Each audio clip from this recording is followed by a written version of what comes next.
Muy buenas tardes, mi nombre es Sara Arias Duque y el de mi compañera Valentina Giraldo Espina y vamos a hablar sobre el sistema monetario y sus funciones.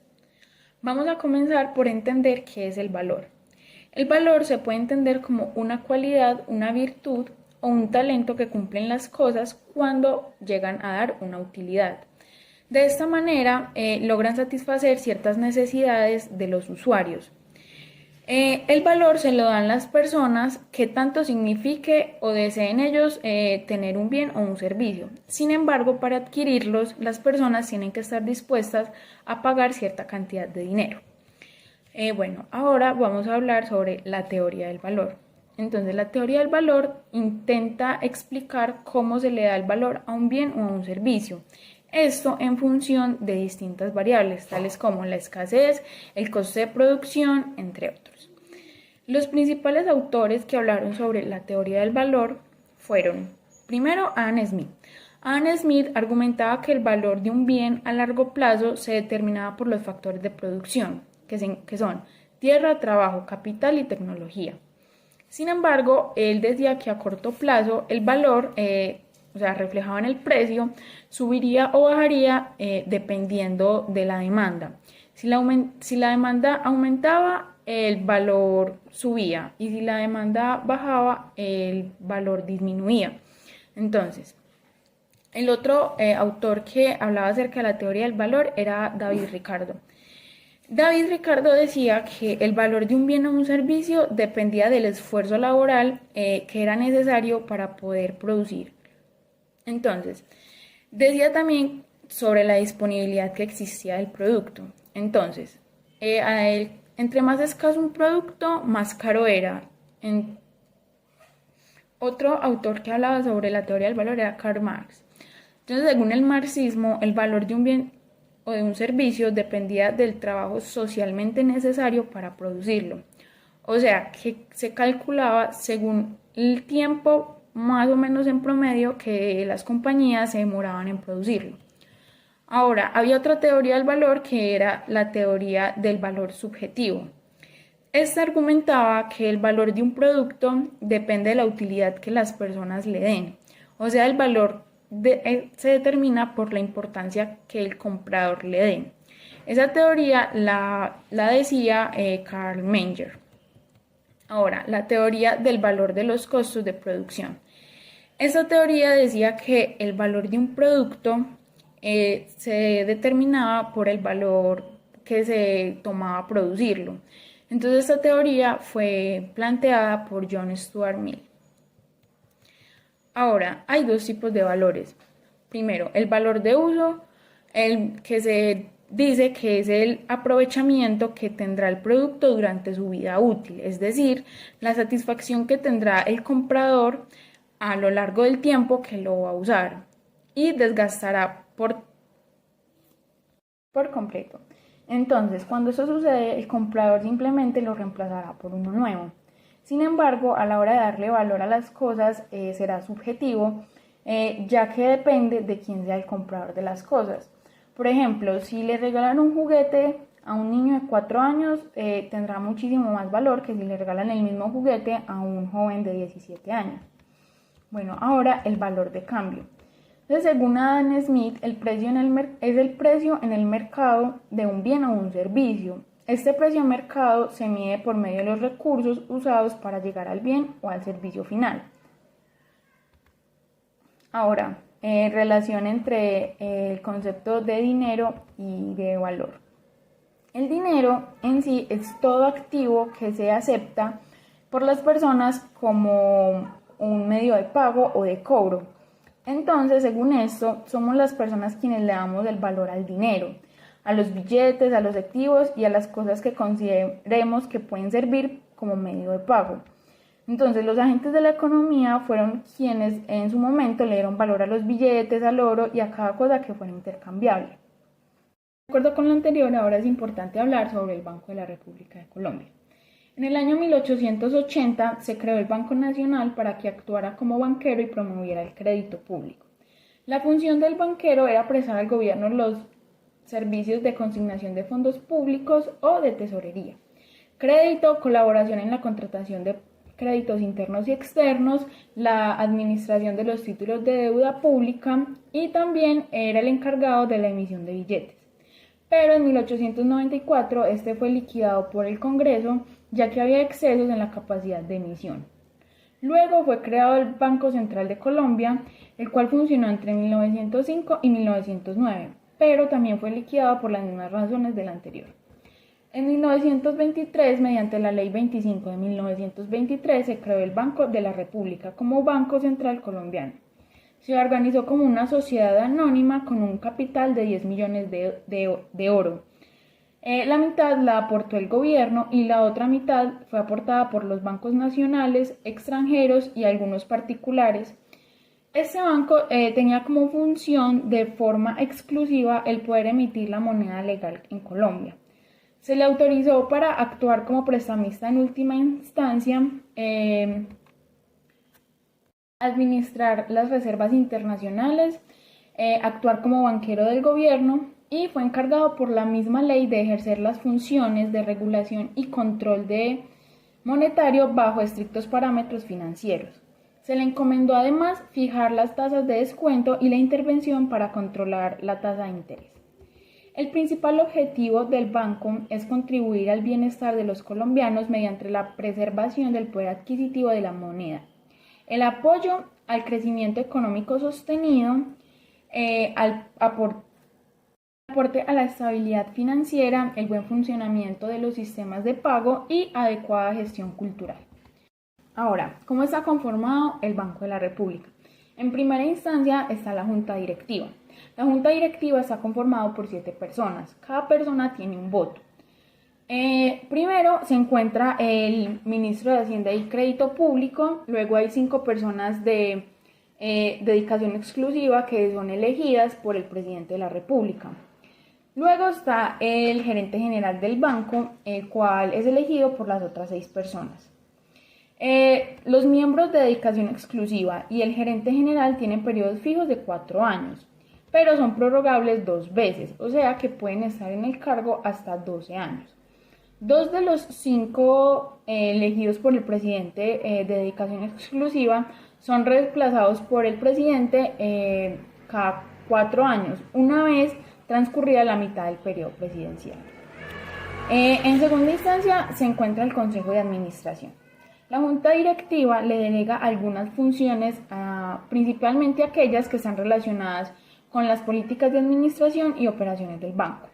El Consejo está compuesto por las 5 personas de dedicación exclusiva de la Junta Directiva y a sus sesiones están invitadas con voz, pero no con voto, el gerente general y el auditor del banco.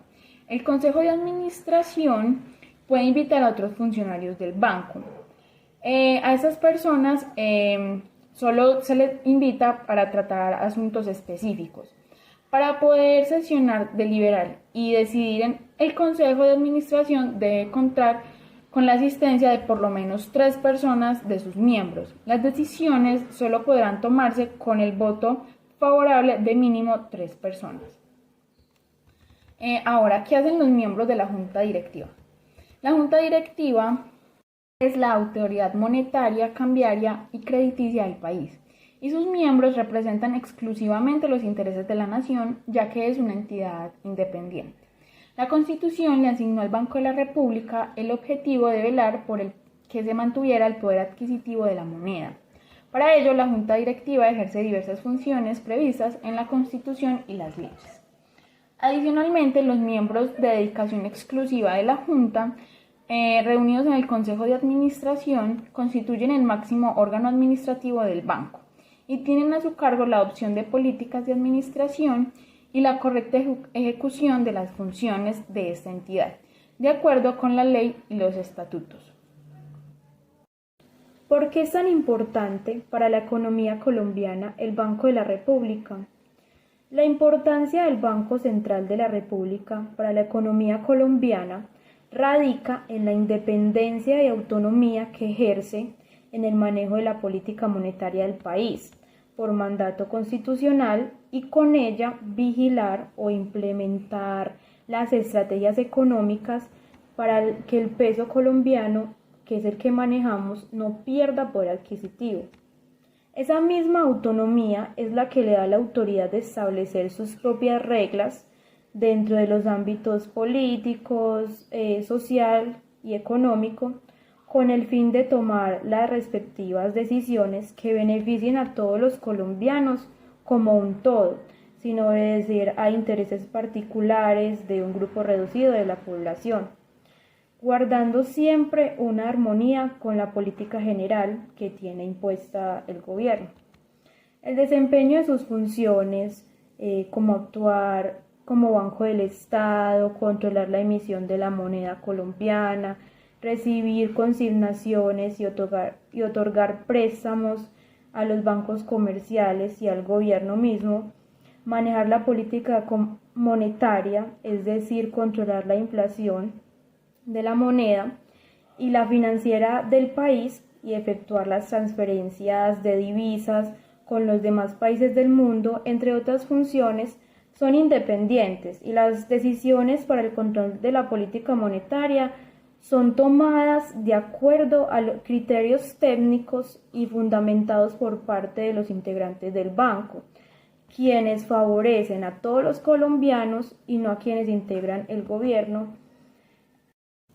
Además de que la economía colombiana se ha beneficiado mucho de las medidas tomadas por el Banco Central de la República, medidas como reducir las tasas de interés para aliviar la carga financiera de los deudores antiguos y nuevos y anticipar disminuciones necesarias en el futuro, e implementar medidas cambiarias como los swaps, que son los canjes transitorios de dólares por pesos.